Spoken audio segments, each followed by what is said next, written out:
Hi there, I'm Rebecca and a really warm welcome back to my channel, PumpkinBecki. Katie is now 9.5 months old and I thought it was about time you and I caught up with what it's been like to be a first-time dog owner and all the things that go with that. Let's get started.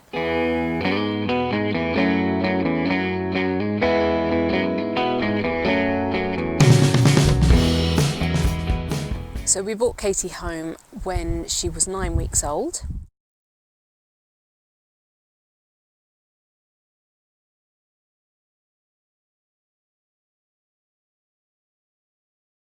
The first thing we wanted to do with her once we'd got her settled in after a day or so was get her straight along to the vets, just so that we could get her registered on their books, sign up for any pet health plans they had going, that sort of thing. Really find out what we needed to do when regarding vaccinations and when she could start meeting other dogs, that sort of thing. If I keep looking off, that's because Katie is sitting to my side and we are currently in the local green space, just hanging out. So Katie absolutely loves everybody at the vets. Doesn't matter what they do to her, she loves them anyway. She can't wait to see Jill, the practice manager, when she goes through the door and she's all wiggly and waggly. And all the vets, doesn't matter whether they've given her injections or what, she just wants to be adored by them all. And that's genuinely the case whenever she meets anybody. She just wants them to say hello to her and just make a fuss of her. She's never shown any signs of being afraid of anybody. She has been nervous of other dogs, but with the right encouragement she gets through that very quickly and soon wants to play. We wanted to get her out and about, meeting lots of people and meeting dogs if possible before her second set of vaccinations, and you have to be a bit careful about doing that. Really, you need to have had the second set of vaccinations, then leave it a week before you take them out into the big wide world and put them on the ground. The slight exception to that is that you can take them out if you carry them, and they can meet other dogs if you know that they have been fully vaccinated and they are on your territory. So what we did very early on was set up a play date with our friend's West Highland Terrier, Shiro. I call him Sushi, but his name is actually Shiro. Shiro is an incredibly laid-back dog. He's not particularly interested in playing and particularly not interested in playing with puppies. That was lovely because Katie felt quite intimidated by him initially and she stayed really close to us, so she was really unsure. But then after a while of Shiro just not caring, she started going up and trying to instigate play with him, which was really lovely to watch. And Shiro just continued to ignore her. She bounced around for about 15-20 minutes while we chatted and watched them, and then she passed out. She was so tired after that little bit of time, but that was perfect. Really lovely first introduction to a dog. That's why you choose a breed that suits your lifestyle. Oh, okay. Well, now to talk forward. Well, there's worse things that have gone over you, I suppose. We also felt it was really important to get her to a puppy class as soon as possible. So we went to our local garden centre, who do a free class, not even a class, a free group for puppies that are at the age where they've had their second set of vaccinations and the week beyond, so about 12, 13 weeks, up to around 18 weeks. And the idea of that is you meet in a really nice secure environment within the shop. They pen a bit off.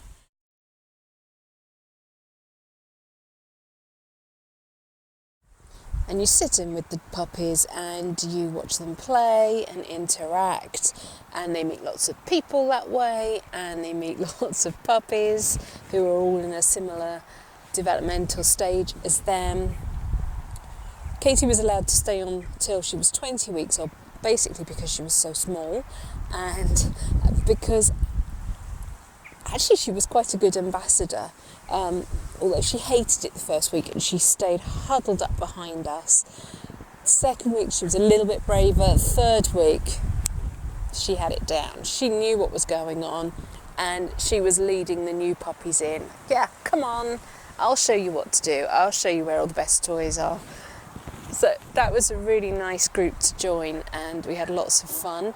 When that had finished, we took Katie to puppy classes. It was the Kennel Club Puppy Foundation class. That lasted, I'm going to say 6 weeks. And she passed. She was indeed a puppy. So well done, Katie. You did it. And now we take her to a wonderful secure field. And that is about 20 minutes drive away from us, 20 minutes, 30 minutes, something like that. Luckily, Katie travels really well in the car. And the lady who runs it, called Rochelle, I think Katie knows her as Chicken Lady.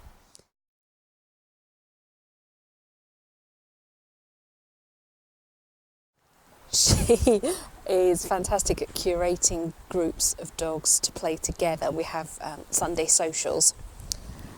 We are actually now at a point where we have 3 mini Daxies that all get to play together.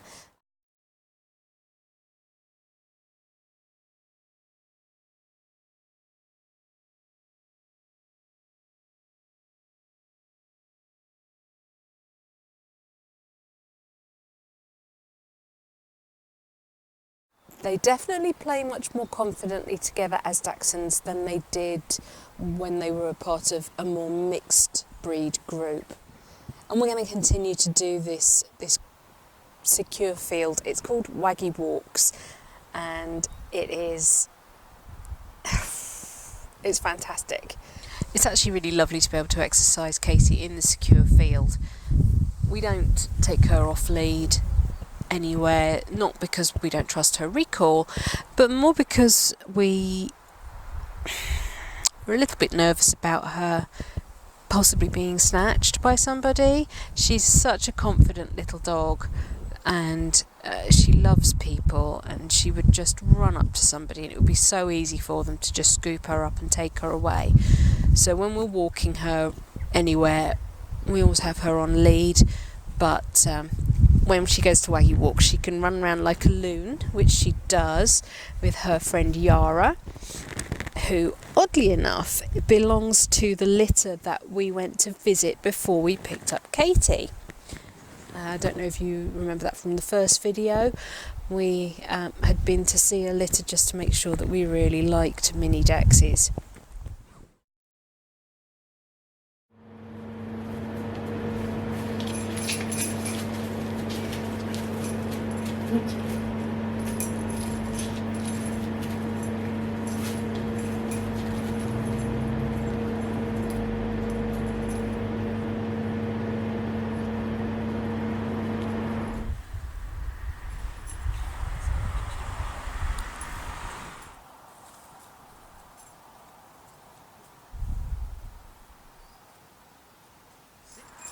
Sit.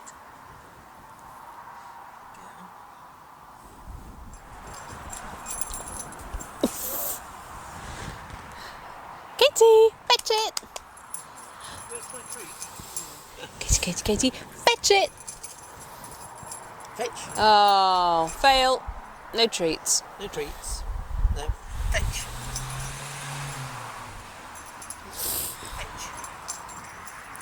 Oh, that's worse. Ready? Fetch it! Yeah! And fetch it!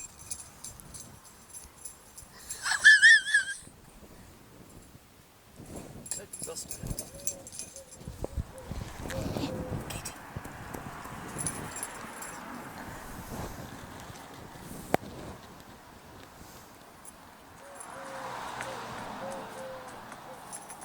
Through. Yeah!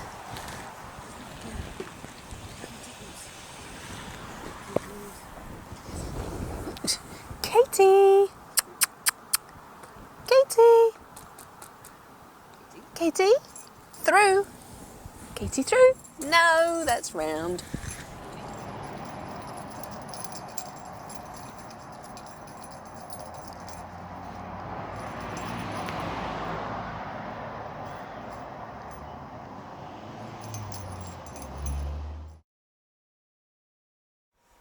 It's 1 week and 5 days since Katie had her second set of injections, and that means that 5 days ago she was safely able to go outside, down on the ground, meet people, meet dogs, walk. So it's been a real life changer for her, and suddenly there's a whole new world. For Katie, I think the most surprising thing was seeing the vehicles that had been making such loud noises next to our house. As you know, if you've watched my garden tour videos, we have a main road running down the side of our house, so there's always all sorts of things going on, big motorbikes, lots of cars, lorries, but because of the height of the fence and hedge, you can't see them from the garden. So Katie had no idea what these things were. Now, it's important that you don't rush into walking your dog too far. It's exciting that you can finally take them out, but you have to remember that a young puppy's bones are still growing and solidifying. It really isn't safe to walk them miles and miles and miles, because you could just be setting yourself up for bone trouble later. With the Miniature Dachshund, the advice is 5 minutes lead walking for every month of age. So Katie's now 3 months, so we could technically walk her for 15 minutes quite safely.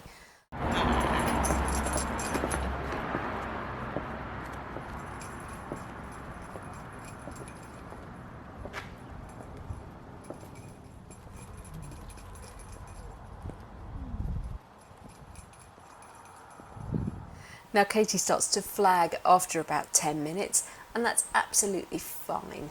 If she's getting mental stimulation, which she will be because there will be so many new sights and smells particularly, and sounds that she's just not used to, and she'll be processing all of those things.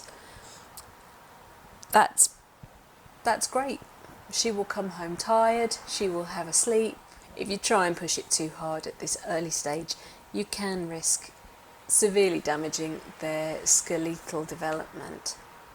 On our first walk, we met in the distance a beautiful grey-blue coloured pitbull type dog who was on a harness.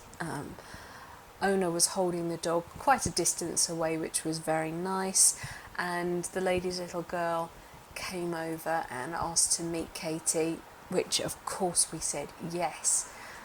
So that's great. Any time you can add another person to the list of people that your puppy has met is fantastic.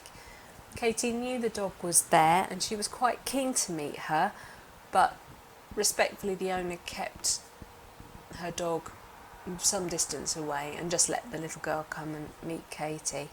Katie is definitely a people person. She's finding dogs a little bit daunting at the moment, and that's not surprising. She is so tiny. On the next walk, we met a lovely dog called Elsie. Now I'm going to get it wrong.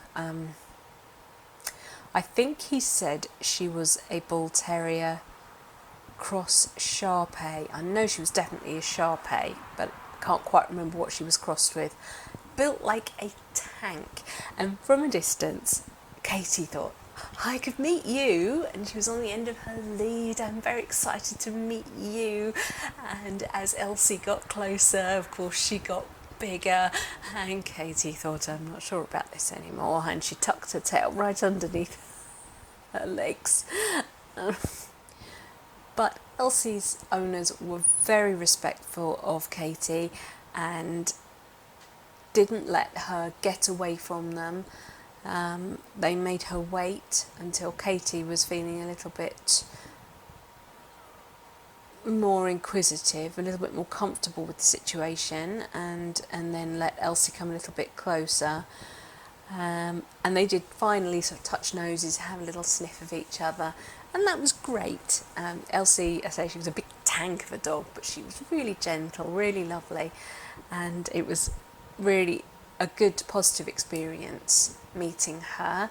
And her owners let us spend lots of time with her in the middle of a car park, just saying hi.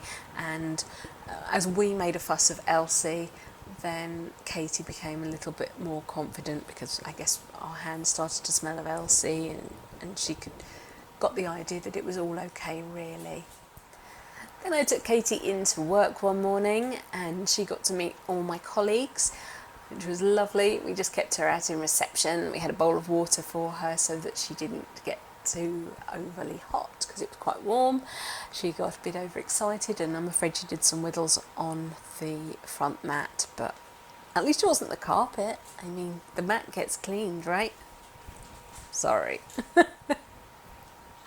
She met lots of people, she wiggled at them, she flopped over and let them tickle her tummy, which is her perfect trick of winning friends.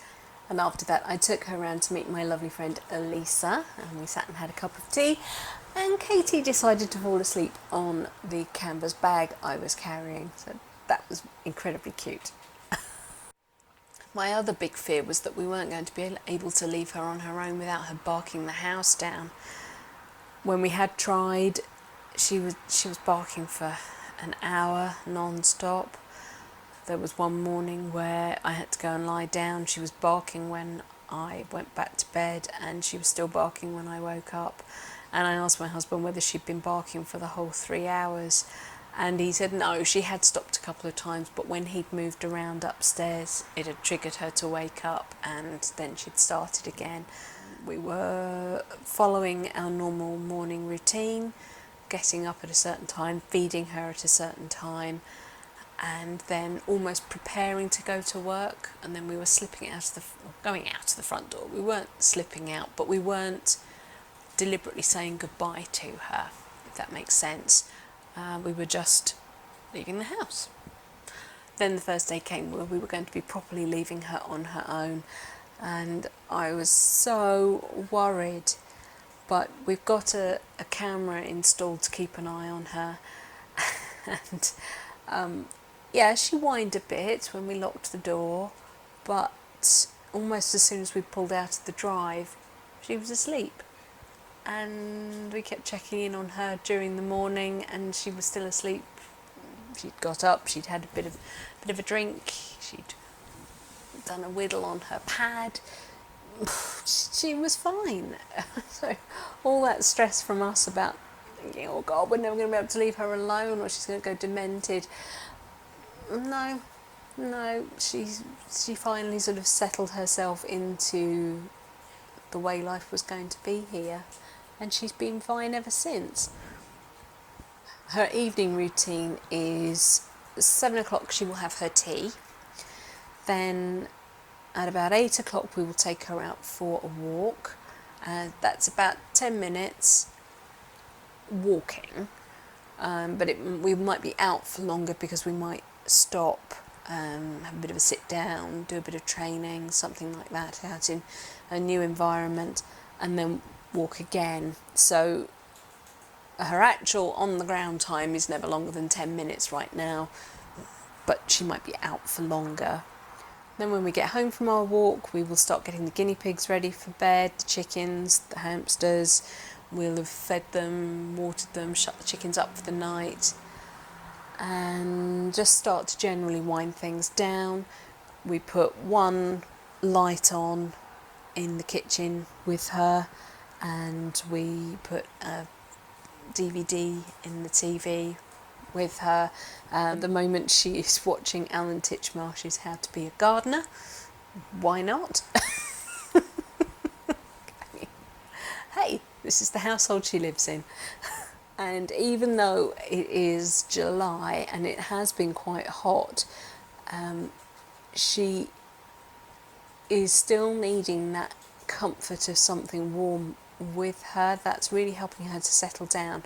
So we bought her one of these snuggle safe pads, which are completely safe for dogs and cats, and we warm that up in the microwave, not for the full length of time. I think we're doing about 4 minutes at the moment instead of 5, and popping that inside what she is currently sleeping on, which is a dog bed.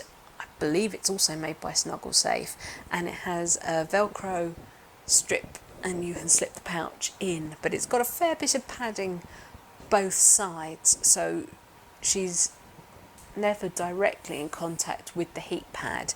I mean, when you buy the heat pad, it comes with a fleecy cover anyway, and she quite likes that. And if we pop it into her crate, then we'll do it just in that little fleecy pouch.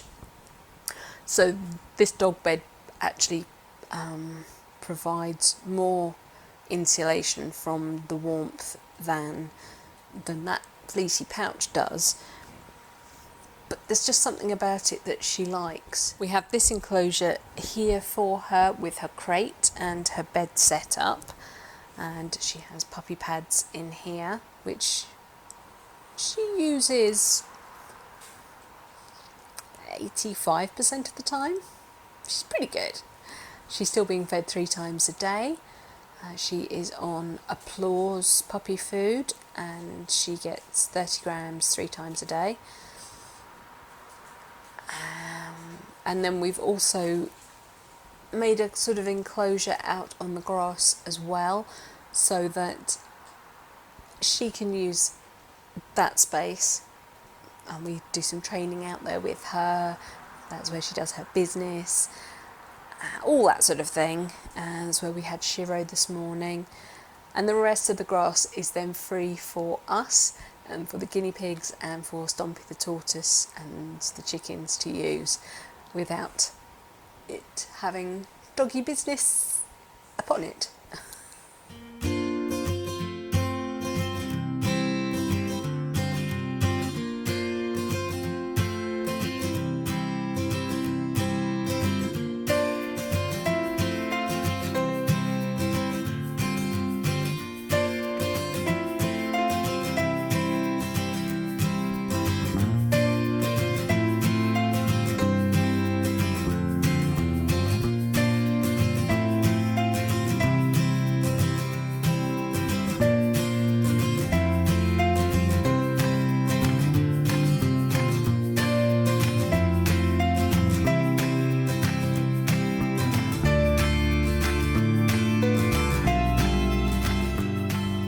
We have had a couple of disasters with her. The first day we brought her home, she got stung by one of the bees on the end of her nose. She was just going around smelling the garden, put her nose down and sniffed a bee, and it didn't like it, and she ended up with the stinger coming out of her nose, so I managed to get that off and she was fine.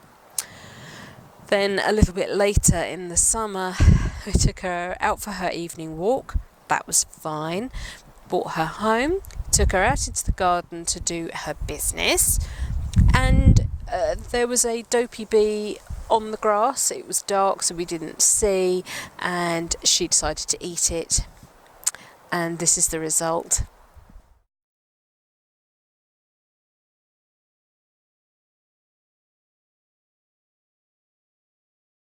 So she had to have some antihistamine at the emergency vets. Thank you very much. That cost an arm and a leg. But that's why we're on pet insurance, and we have budgets for these things, because you just don't know. You just don't know.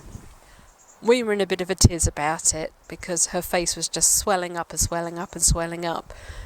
And the nurse and the vet just laughed. And I don't think it was the first dog they'd seen that night for a bee sting. Just before Christmas, we took Katie down to see my father, who lives in a nursing home in Southampton.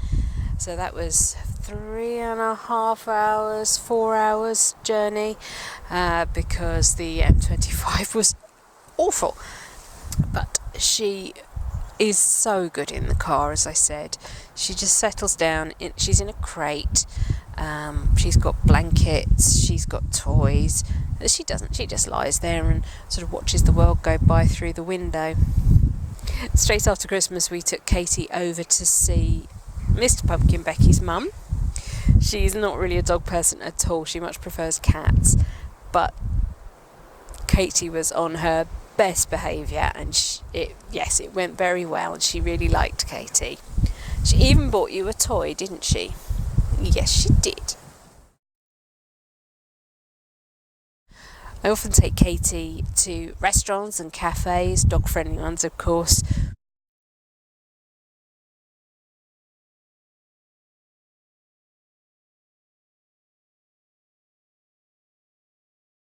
We also go to the garden centre together because they let dogs in, and that's lovely. A really good place to get dogs used to lots of people, lots of noise. I push a trolley because I don't leave a garden centre empty-handed. So it's really good socialisation and practice for her to do that. That's my excuse anyway. She's a joy. I'm proud of her every single day.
Come.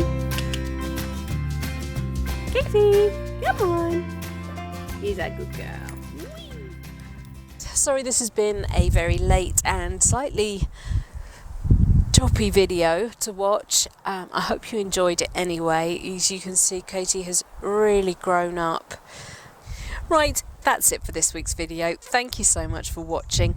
Please remember to rate, share and subscribe to me here on YouTube. And until next time, bye.